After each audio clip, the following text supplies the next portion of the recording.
जलधर से गोपी वधू की दुकून चौराय तस्मै कृष्णाय नमः संसारमयी दुहस्य दीना सा भर्तराय हरणाय ततं त्रिवेण्या संसिद्ध संस्कृत समाधि समेधिमाना यह संस्कृतिं लदलति विस्मये विकाले धन्यो महान् सजतु प्रभुदत्तवर्यः प्रभुदत्तवर्यः। और महाराज इस संस्थान को नित्य प्रकाश देने वाले, नित्य इस संस्था का उद्धार करने वाले पूज्य महाराज श्री के द्वारा प्रतिष्ठित श्री शंकर माधव जी। प्रयाग में 12 माधव हैं, शंख माधव, चक्र माधव, गदा माधव, पद्म माधव, अश माधव। इन माधवों में बेड़ी माधव दारागिरी में अधिक प्रसिद्ध है, किंतु ये शंकर माधव काल की विकराल गति के कारण जो है विलुप्त हो गए। पूज्य महाराज श्री के संकल्प से श्री शंकर माधव की संस्थापना पूज्यपाद देवराहा बाबा के कर कमलों से यहाँ हुई। और वो शंकर माधव हम सबको उसी प्रकार से आशीर्वाद दे रहे हैं जैसे महाराज जी अपनी कृपा का हम सबको आस्वादन कराते हैं। हम सब बड़े सौभाग्यशाली हैं।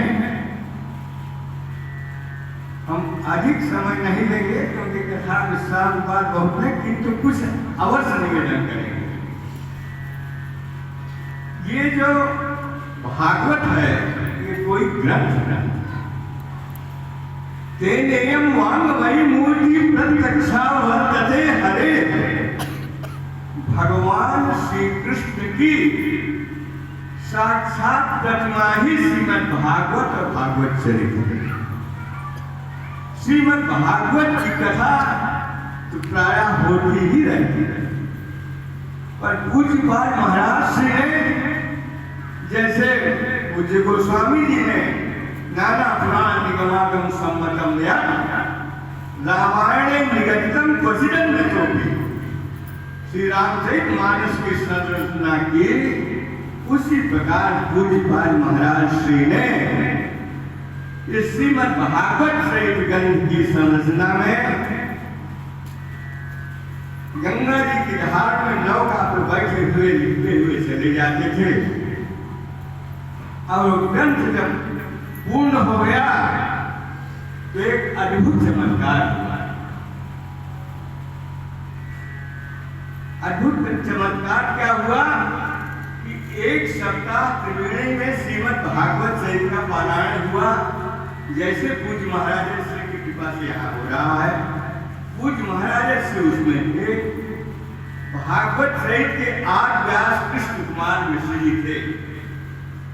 सौभाग्य से मेरे पूज्य पिताजी उस भागवत सहित व्यास में तबला वादन कर रहे थे। सभी जानते हैं कि संगम महाराज एक स्थान पर एक क्षण नहीं रुकते हैं, आए गए आए गए आए गए। इसीलिए इसको त्रिवेणी कहा गया गुप्त। किंतु एक सप्ताह तक मेरा जीवन तो नहीं था, किंतु जो लोग उस कथा सत्य में थे उन्होंने बताया कि एक सप्ताह तक संगम महाराज महाराष्ट्र की नौका से हटे ही नहीं। ये श्रीमद् भागवत सहित ग्रंथ की परिपूर्णता का जो है हमने एक उदाहरण आप सबके सम्मुख रखा। दूसरा उदाहरण पूज्यपाद देवराहा बाबा महाराज श्री ने आज तक किसी को अपना शिष्य नहीं बनाया। उन्होंने लिख दिया मणि राम शिष्य चपल से चल, यानी ताही कृपत सुधा सरिस रस कथा बखानी। ये भागवत चरित्र की अमित रूपी कथा उन्होंने अपने मन रूपी शिष्य के लिए बताया। तो क्योंकि महाराज ने शिष्य नहीं बनाया, आज जितने बड़े बड़े संस्थान, जो बाद के संस्थान, आज के संस्थान इतने विकसित होते जा रहे हैं, उनमें शिष्य परंपरा है। पूज्य महाराज जी ने किसी को शिष्य नहीं बनाया। वो हमेशा जो है ईश्वर की अनुकंपा पर रहते थे। कहते थे कौड़ी गाठ न बान्हई, मारत हूर सकुचाई, तिनके पीछे हरि फिरे, कहीं भूखे ना रह जाए। ये महाराज जी का संकल्प। बड़े से बड़ा कार्य कर प्रारंभ कर देते थे, एक पैसा नहीं रहता था। अब कैसा अद्भुत कार्य हो जाता था वो वही जानते थे, उनका कन्हैया जानते। आज तक के इतिहास में कोई संत ऐसा नहीं हुआ है जिसने सभी आराध्य को अपना इष्ट माना है। केवल पूज्य महाराज सिंह ने कहा, अपना सखा माना कि देख श्याम बारी अपने सख्त भाव से पूज्य महाराज सिंह ने उपासना किया है भगवान श्री कृष्ण की। कथा में इस प्रसंग में बता रहा था कि जब कोई शिष्य नहीं, आकाश वृत्ति है तो चल रहा है आश्रम, वर्ष भर में 50,000 रुपए उधार हो जाए। जो भी आए, जैसे हम लोग सेठी के यहाँ से मंगा के, तुम्हारे हमारी खेती जो है ना माघ में करती है, हम माघ में सबको जो है पूरा कर देंगे। तो खेती क्या थी, पूज्य देवरहा बाबा आते थे और आते ही पूछते थे, बच्चा कितना कर्ज है आश्रम का। फिर उसके बाद वो भागवत सहित ग्रंथ का वितरण कराते थे। अगर कोई बड़ा परिवार आए, मंत्री आए, राजा आए, कोई भी आए, कहते थे जाओ भागवत सहित ग्रंथ महाराज जी ने लिखा है, उसका एक एक अक्षर महामंत्र, अगर पढ़ना जानते हो तो पढ़ो, नहीं पढ़ना जानते हो तो उस ग्रंथ को अपने घर में रखो, उससे ही समस्त मनोकामनाओं की पूर्ति होंगी। क्योंकि व्यास जी सुनाया करते हैं कि दैहिक मानसिक जाय हुई भवती व्यथा, सब रोगन की एक है औषधि भागवती कथा। तो लोग, हमारा कैंप लगा रहता था भागवत सहित ग्रंथ का, भगते हुए जाने। अब जैसे 10 लोग आए परिवार का, एक ने ग्रंथ लिया, पूज्य बाबा अरे एक थाली खा लेते तो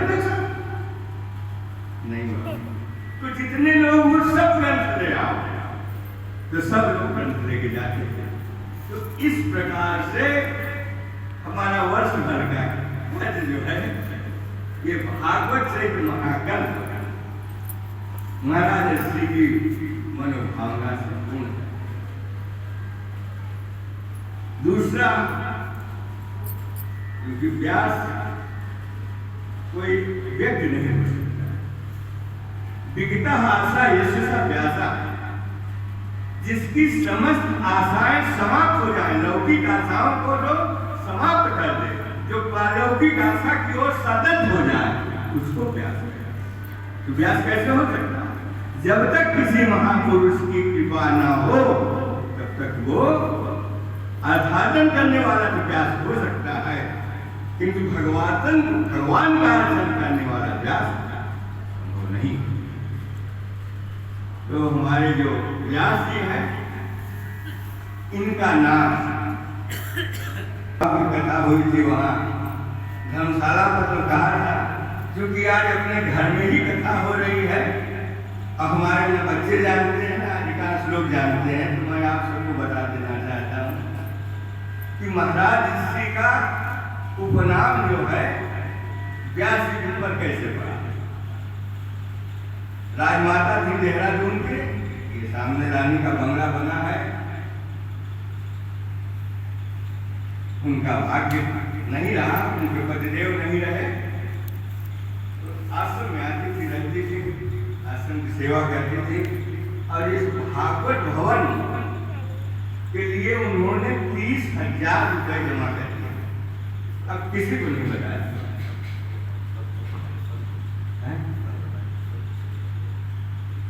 75 बनाए। अरे वो 75 वो 60,000 रुपया, और न महाराज जी को बताया न किसी को बताया। जब उनका शरीर पूरा हो गया, उसके बीच का प्रसंग जो नाम वाला रहा जा रहा है, तो उन्होंने महाराज जी से प्रार्थना किया। महाराज जी ने कहा कि तुम ऐसे भगवान की आराधना करते रहो, भगवान की कृपा होती रहे। महाराज जी से उन्होंने निवेदन किया कि महाराज जी, अब मुझे यही चिंता है कि मेरा अंतिम समय में कौन मेरी क्रिया करेगा। गोपाल नाम था उनके सुपुत्र। तो महाराज जी ने कहा कि माँ, तुम हमको अपना गोपाल मानो। तो वो महाराज जी को उस भाव से देखते थे।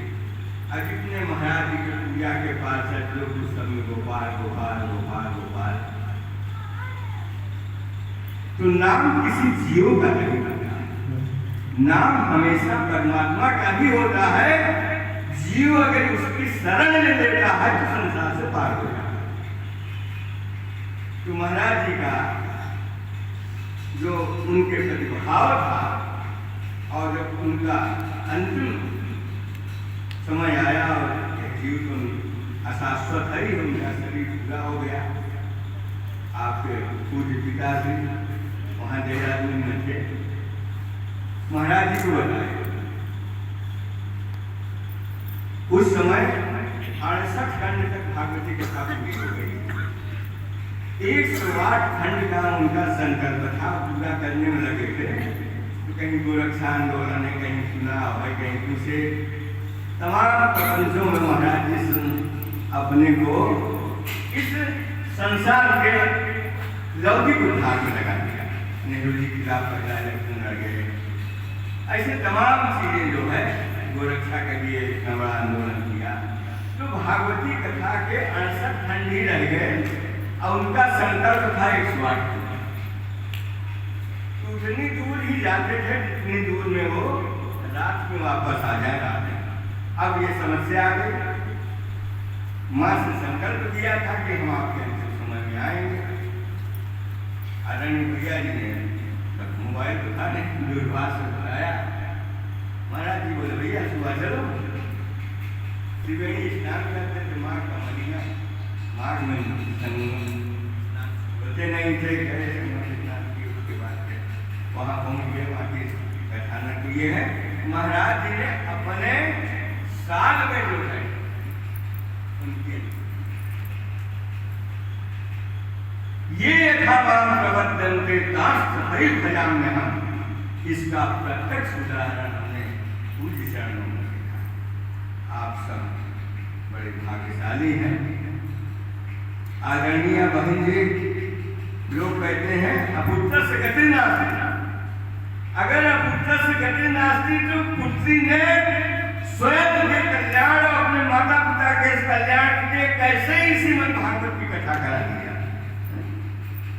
सबसे बड़ी गति तो यही है, न गया से न बद्री नारायण से कहीं जाने से मोक्ष नहीं होता है, किंतु श्रीमद् भागवत की कथा से ही मोक्ष होता है। तो इस श्रीमद् भागवत कथा में हम सब माननीय बहन जी की सत प्रेरणा और श्रद्धा के कारण आप सब जितने भी भक्तगण आए, हमारे कचौरी जी हैं, हमारे पूर्व मंत्री जी के मंत्री पति है, ग्राम प्रधान पत्नी हुई तो पत्नी प्रधान का काम करता है, जैसे तिवारी जी, अन्य हमारे त्रिवेणीपुरम से और या जनपद से जो कुछ भक्तगण आए हैं, सबको नमन करते हुए पुनः मैं सबसे यही प्रार्थना करूंगा कि महाराज जी का आश्रम उनका प्रत्यक्ष स्वरूप है। आप सब आए, आश्रम की सेवा करें। आश्रम उनका स्वरूप है ये मान करके निश्चय ही मेरा स्वयं का अनुभव है कि आज तक कोई ऐसी इच्छा नहीं रही कि जिसको महाराज जी से निवेदन कर दिया हो। ये बोले श्री शंकर शर्मा गौरी भगवान की जय।